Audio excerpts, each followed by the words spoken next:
Hello, friends. This is Dave Hurwitz, executive editor at ClassicsToday.com, here with a really fascinating list of 16 composers who abandoned serial or 12-tone composition. That was a big deal. You know, so many of us grew up, if we grew up in the 60s and 70s, were told, were taught, were convinced, especially when we went to orchestral concerts, that this was the way music had to be, 12-tone. It was crammed down our throats because we called these people the academic serialists, because they had taken over the universities, the music schools. They were the ones who orchestras commissioned music from, who had to be performed because they were au courant. They were the latest thing. And I remember taking just a music appreciation class, even in the 80s, and the professor he only wrote music in graphic notation and said that tonality was dead and that no other music was legitimate. Well, we don't hear much of him now, do we? Yeah, well, there you go.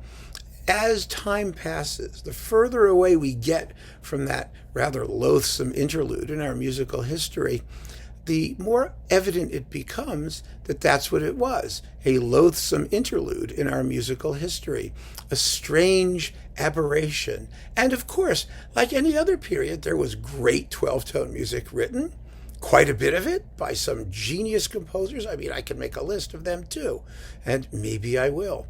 But the important thing to note is that wonderful process, the classicizing process, the process by which we forget about most of the dreck and we preserve the stuff that's worth hearing, it's happening, and it seems to be working. But it wasn't like everybody woke up one day and said, okay, now I'm a minimalist, or now I'm a post-romantic tonal composer. What happened was a gradual process of a whole slew of composers rejecting that particular orthodoxy, because that's what it became. It was an orthodoxy, and people always rebel against the orthodoxy, and finding their own path. And that own path is not necessarily tonal. Sometimes it stayed completely atonal. Sometimes it stayed avant-garde in different ways. One thing doesn't preclude another. The opposite of serial music or 12-tone music is not, happy, boring, banal tonal music. It's whatever the genius of a great composer comes up with. And some of those things you'll hear. I like this list very much because I think it says something about the musical process, the compositional process, the aesthetics of what happened in the second half of the 20th century. And, the book is still being written. We don't know where it's all going to shake out. But we do know that a large swath of composers decided that what had become a very rigid, unyielding, and unpleasant, let's face it, orthodoxy for creating music that most people hated, I mean, musicians and other people alike, was slowly being dismissed, written off. And so here's the list of the writer-offers, or some of the ones who did the writing off of the serial interruption, as we call it. Here we go. Are you ready? Here's the list. 16 of them. That's a lot of them. First, Einojuhani Rautavaara, the great Finnish composer, who actually did not start writing 12-tone music, but arrived at his own method, some of which was fabulous. His Third Symphony, which sounds like Neo Bruckner, is technically a 12-tone work. You'd be hard-pressed to notice because it sounds very tonal. But it's a serial composition, a very beautiful one. It's a masterpiece. His Fourth Symphony, which has a nickname something like Arabescata, is entirely, totally serial, virtually unlistenable. And Rautavaara, when I spoke to him about it, he didn't even think he liked it very much, but he left it there. He left it there because it was a legitimate expression of his artistic feeling and his compositional technique at the time. But later he said, the hell with it. He gave up, serial composition almost entirely. Or when he did use note rows and things like that, tone rows and 12 thingies, it was always in a very tonal context. And he evolved his own late style. And it's a very beautiful style, a very approachable style, but he never compromised or wrote down to anybody. And that's the point. There is a suggestion among the harder core serialists that when you give it up, you are slumming, you are dumbing down the music. Well, that's not true. That's not true at all. That's not true. And Rautavaara once said to me, a very, very astute comment, which he said, a lot of people write that kind of music to disguise mere technical incompetence and poverty of invention. In other words, they liked it because it sounded like everybody else. It was safe to write 12-tone music. And it's just as true of what happened in the classical period or the Baroque period or any common practice period. The vast majority of composers are nobodies who simply adopt whatever style is current and they can get by because their music sounds like everybody else's. It's the lack of individuality that allows them to hide and get tenure at a university.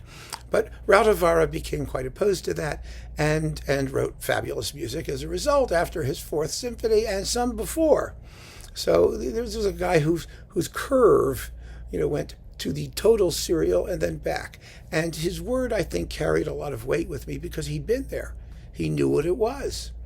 And most of these guys knew what it was. So second after Rautavaara, and the list is, down here, of course, in the description of this video, Allan Pettersson. Now, some people would say what Pettersson arrived at was just as scary as was what he left. It's possible. But Pettersson knew that if he wanted to express his particular brand of harrowing misery and scarifying horror, he would need at least an occasional minor chord, a simple chord, because his middle period symphonies from 6, 7, 8 up there, 9 is very chromatic, but after that too, what makes them so effective is they're harping on simple tonal elements and giving them fresh meaning, taking them to their expressive limit, usually their expressive limit of desperate, hellish, unhappiness. But whatever it is. But his teacher was Rene Leibowitz, whatever his name was. The guy who wrote Sibelius is the worst composer of the universe that I did a little video about, that little essay, who was a total Schoenbergian serialist. And Pettersson himself said he had to write his, first symphonies behind his back. He could not let his teacher know that he was actually considering writing tonal music and had turned his back on that theory. So Pettersson was also an important one who found his way, his own style, which was different. It was not part of the orthodox tradition, what had become the orthodox tradition, the post-Weberian, total serial Boulesian, straitjacket.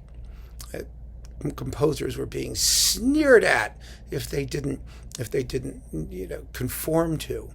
And, it's just not a joke, because some of these people, Boulez, for example, is a wonderful case in point. However lovely he was as a conductor and however nice a man he may have been, he controlled French music effectively for much of the second half of the 20th century. And composers who didn't do what he thought they should be doing, they got no play. There's a reason that, for example, Henri Dutilleux, most of his commissions came from the United States. Or even Messiaen. A lot of his commissions came from the U.S. and other places because in France, where everything was basically state-run and state-sponsored, the guy at the top controlled a lot of it. For a lot of years, it was Marcel Landowski in France, who was a tonal composer in the style of Honegger, more or less. So, there were these tensions and there were the opportunities for other composers to be heard. But for quite a while, especially in Europe, these people were in control. In the United States, it was a little bit different.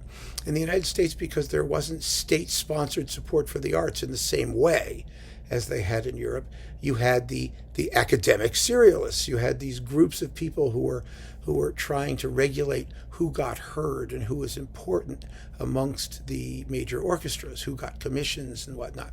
So there you are with Allan Pettersson. Second, Lou Harrison, Very interesting. He wrote 12-tone works. His Symphony on G, for example, which I think he wrote in the early 60s or late 50s, that's essentially a 12-tone piece. He wrote some very, very acerbic music.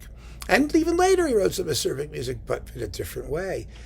Lou Harrison became interested in gamelan music, in Pacific music, in music of the Far East, and in different tuning systems, and in Esperanto cantatas, and all kinds of other things.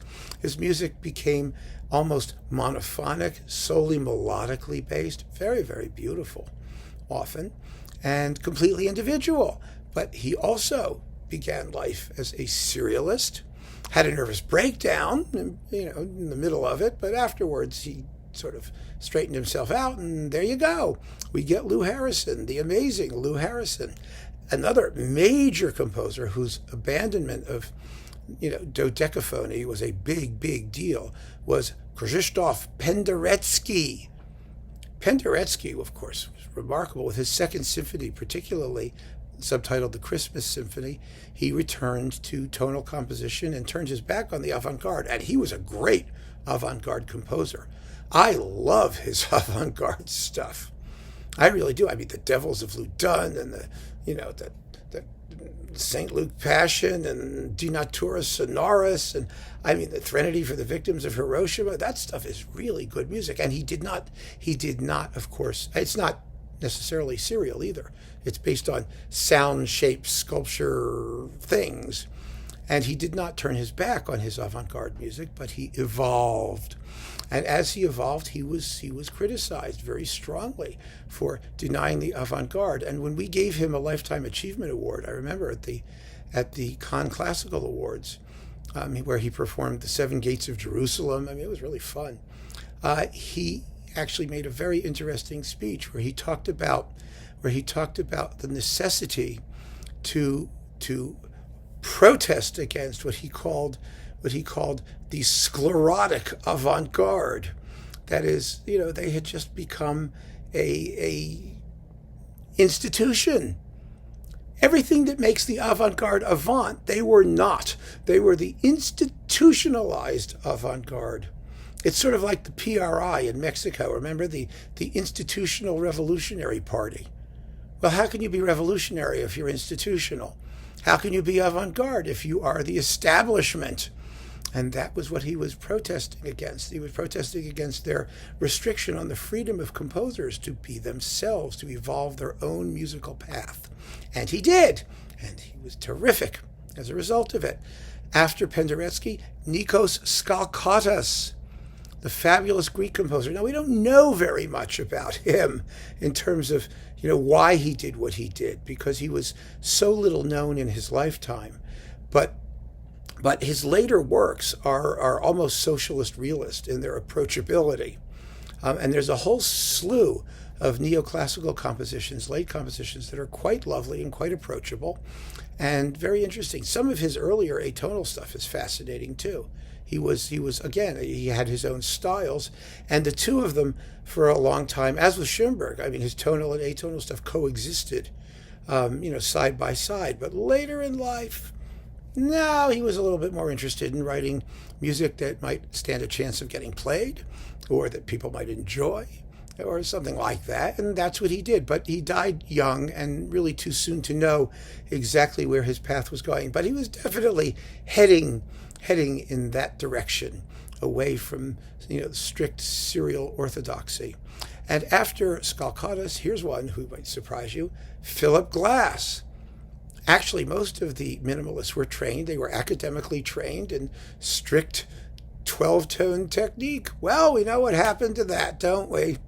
The rest of that is history. Minimalism arose, in a sense, as a reaction against the orthodoxy of the early 60s. And Philip Glass, of course, is one of the great minimalists who's still with us, still churning out stuff. And he's a fabulous composer, a wonderful composer, especially in his theatrical works. He realized, I think, very early that in order for them to be effective as theater, they would need a different frame of reference from strict dodecaphony. And so dodecaphonalicious, he wasn't. He gave up his dodecaphonicity and became a minimalist, which is very interesting. Another composer, actually from Finland, who followed a similar path to Rautavaara's was Joonas Kokkonen. Kokkonen is really a fine composer, and his earlier symphonies are 12-tone works, and I like them very much. They happen to be very, very good pieces of music. Really, no matter what he wrote, he was a very, very good composer. His output was limited. It was small, but very finely crafted.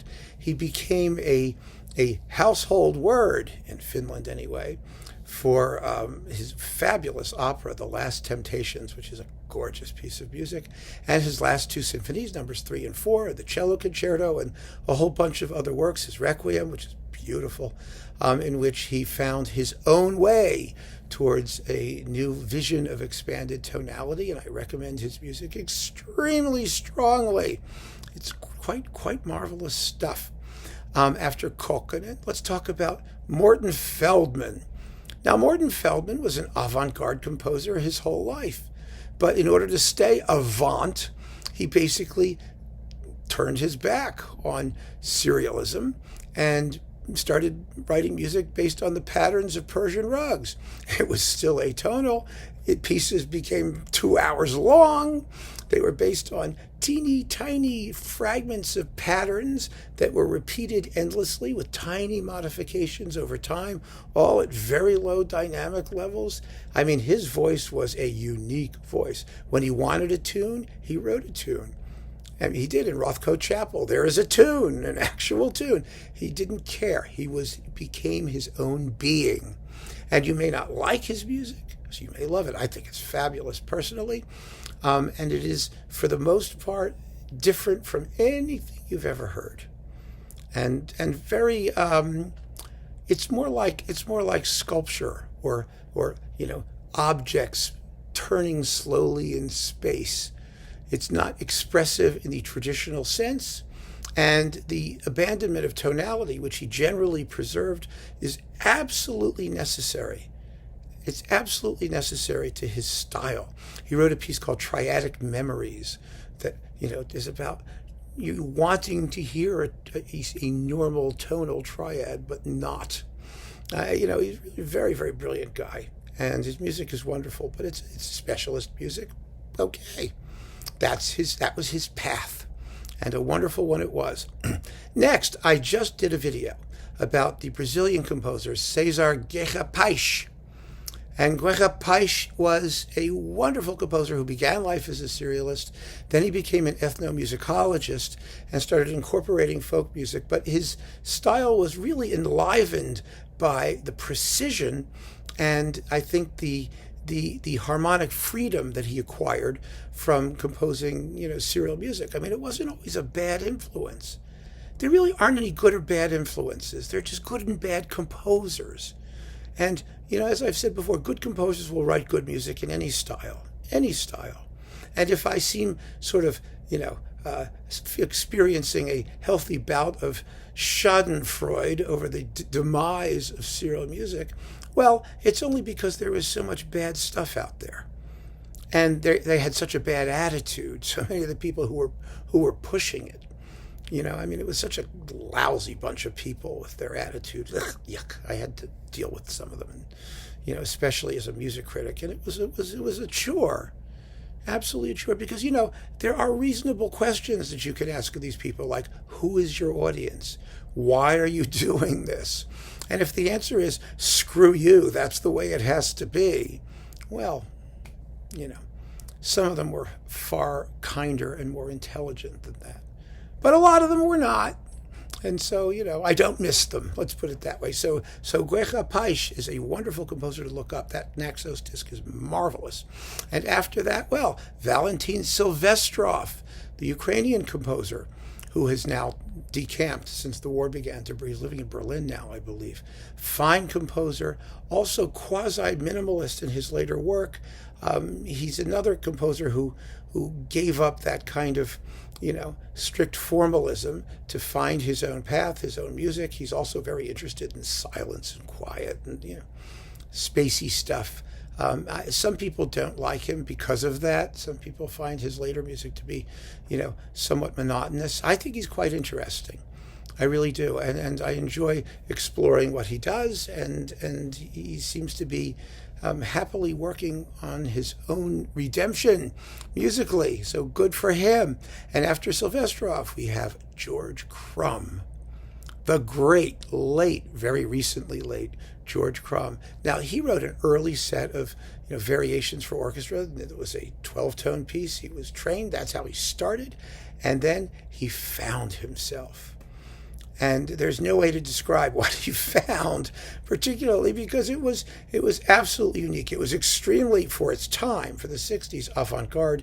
It used advanced playing techniques, ripping apart your piano and amplifying things, and the performers singing and playing extra instruments, and lots and lots and lots of percussion and advanced vocal techniques, singing and speaking and clicking and humming and blooping and blurping, and it's marvelous. And he used it to create a music which, at its best, is absolutely timeless. His series of American folk songs, or world folk songs, really, but the American Songbook series and the Spanish Songbook series, where he's taking folk melodies and subjecting them to his own visionary treatment. Oh gosh, he was marvelous. And his music could be completely atonal, often it was, or it could be purest, most lovely harmony you've ever heard in your life. It's wonderful. There you go. It's great stuff. Then there are two composers who I want to mention who really deserve to be grouped together. One is more famous than the other, but they're quite interesting. They are the Austrian composers H.K. Gruber and Kurt Schwertsik. Now, they turned their back on the avant-garde, which was really a very brave thing to do, I think. I mean, especially for Austrian composers in the 70s and 80s, that was a big deal. And they evolved what has since become known as the Third Viennese School. I mean, they call it that. I think Viennese schools, for my own way of thinking, are a little bit old hat. And, there are only so many Viennese schools you can have, and this one is certainly far from becoming, a definitive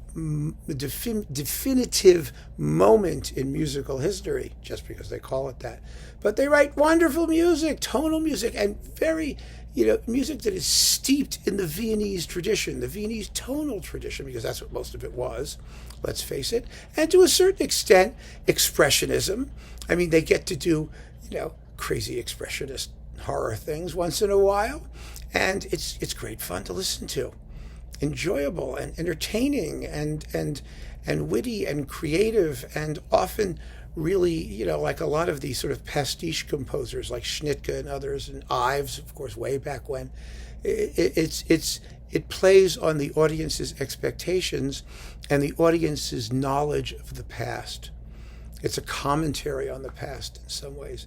It's a perfectly legitimate personal style, and one which caused a bit of a stir, and has actually, Gruber's done quite well, but initially their music was, of course, viewed with horror, because the avant-garde felt that they were being spurned, and they were having, they were getting their people were thumbing their noses at them. And they were. That's exactly what was happening. There's an element of Dadaism in Gruber and Schwertsik's music, which is really very appealing to me. It's a lot of fun. So after them, here's one of the major ones. Major, big deal, huge. Arvo Pärt. If you listen to his early music, he was an early serialist composer, and nobody turned their back on serialism the way Arvo Pärt turned his back on serialism. And I don't need to go into what resulted. What resulted was tintinnabuli, whatever he calls that, very simple, often monophonic, extremely tonal, religious, transcendental. He went the path of the 20th century spirituality crew, and he's probably the best representative of it. He's a very sincere composer who is really, really into what he does, and most of his music is sacred music. Most of it is quite approachable. Some of it is extraordinarily monotonous, in my view. But at his best, it's hauntingly beautiful and extremely intense in its subdued kind of way. But they recorded his earlier symphonies. They are strictly dissonant and quite hostile sounding, and you could really hear where he came from and where he went, and that, I think, only enhances our respect for his individuality of voice. And speaking of individuality of voice, we're up to number 15 here. Steve Reich. Steve Reich has been called by some the greatest living American composer. I mean, I don't know what that means, and I'm not really worried about it. He is a great composer, unquestionably. He's written incredibly moving and passionate pieces using very modern minimalist and electronic and tape things, and for different trains, for example, as a case in point, where he can be really harrowing within the minimalist style that he later adopted after his apprenticeship in all of the techniques of the modern avant-garde or the modern serial orthodoxy. And Reich is another composer, part of that minimalist school. This is where they came from. That's where they came from, and it's just all the more interesting to hear where they wound up. However, the composer that I saved, the best for last, well, not necessarily, but in a way the most iconic, one of the most iconic examples, and that's George Rochberg. George Rochberg was a really committed and important serial 12-tone composer who was writing really good music. I mean, his 12-tone music, his serial music is first-class stuff. It really is. But then he had a personal tragedy. His son died, and he felt that language was not expressive. It did not have the ability, or he didn't have the ability using it. I mean, however you want to say it, to express his feelings of grief and sorrow and rage and, all the things that we express, we feel that music should be able to express, but certain languages of music don't do that. I mean, Feldman's music does not express grief and outrage and anything. Now, even his non-serial music, that's not his language. But Rochberg wanted his music to express a language of feelings and emotions, traditional human feelings and emotions. And so in order to do that, he gave up strict serial composition and freed himself. And I mean, one of his string quartets has a movement that's a set of variations on the Pachelbel canon, of all things. I mean, they're kind of, free and scarifying variations occasionally. So it's not like he was, again, dumbing his music down. He didn't lose one whit of his sophistication, but he did gain an entire fund, an infinite fund of expressive potential by changing the way he wrote music. And it was in the United States, his decision to turn his back on serial composition, that really, it was a moment. It was a really serious moment. It was in a sense the death knell of that entire academic serialist project, because he would have been one of the leading lights of that movement, and he spurned it, and he spurned it because he wanted to say something. And that in itself says something about what so many of the academic serialists were doing. They were not saying anything. They were hiding behind the mute inexpressivity of the style that they were promoting. And so Rochberg was a cautionary tale and a fabulous example of exactly what happened in the second half of the 20th century.